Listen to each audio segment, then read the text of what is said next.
welcome everyone once again. Nice to see you. Nice to welcome you. Thank you.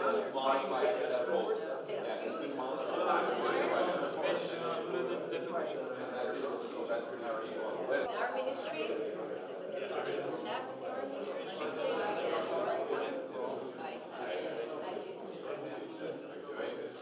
Welcome to our ministry. Nice seeing you. This is the Deputy Chief of Staff. Good to see you. Good morning, President Morris, ladies and gentlemen. It's a pleasure to welcome you now in the Ministry of Defense from the strong, continued and consistent US-Macedonian partnership.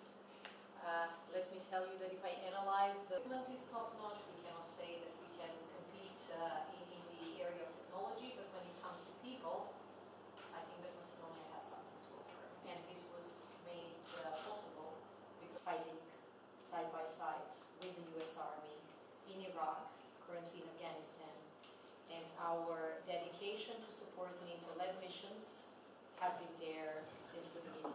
So more than 4,000 men and women, advisors now during the Afghani elections, and we have also made these forces. We have supported the NATO-led mission in Iraq, but especially now in Afghanistan, our government has started its mandate by increasing to these kinds of military-to-military programs, both in terms of education provided through the different kinds of US programs aimed at defense, and it is a huge contribution to the capacity of our army